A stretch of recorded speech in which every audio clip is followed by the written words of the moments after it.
Netflix met mercredi en ligne l'un de ses plus gros projets cinéma de l'année. Blonde, un biopic de Marilyn Monroe avec l'étoile montante Ana de Armas dans la peau de l'icône du cinéma. La prestation de l'actrice cubaine de 34 ans a électrisé le Lido début septembre lors de la présentation du film à la Mostra de Venise. Le film n'a toutefois décroché aucun prix au Palmar.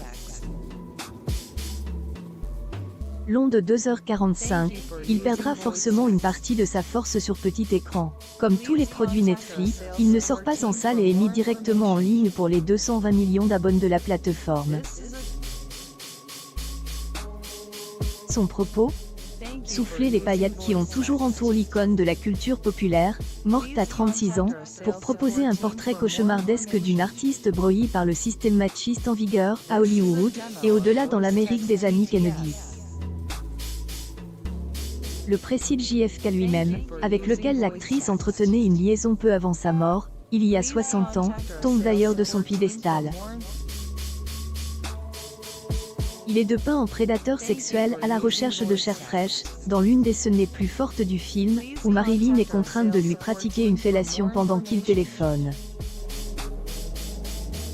La scène est à l'image du film, où Norma Joan apparaît en femme fragile, abusée par les hommes de sa vie, dont ses ex-maris, la star du baseball Jody Maggio qui la battait et le dramaturge Arthur Miller qui semble la mépriser. Pop psychologie, le film évoque l'enfance brisée par une mère violente, la quête jamais résolue du père et un ambivalent désir de maternité contrarie.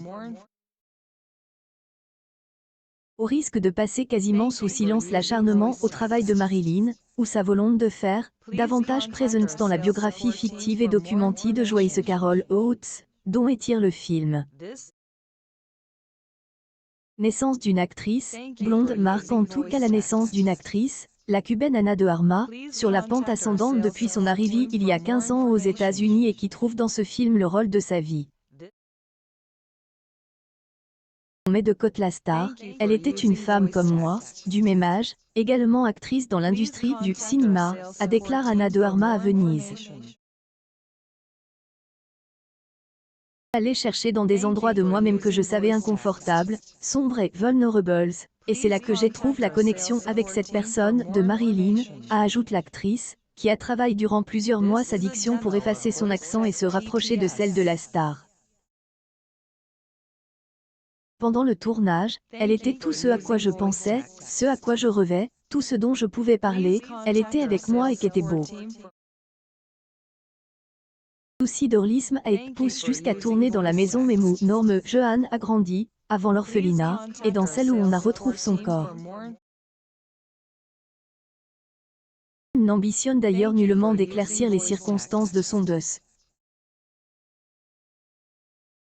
Cendres sont partout à Los Angeles, a témoigne sur le Lido le réalisateur, Andrew Dominic avec Brad Pitt, qui a travaillé pendant 10 ans sur le film, essuyant de nombreux refus avant que Netflix n'accepte d'ouvrir son porte-monnaie.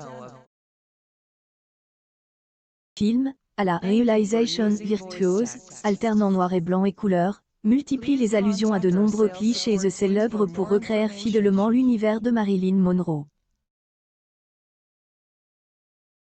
Ajoute une bande originale impeccable, confiée aux rockers Warren Ellis et Nick Cave, des proches du réalisateur auxquels il a déjà consacré des documentaires.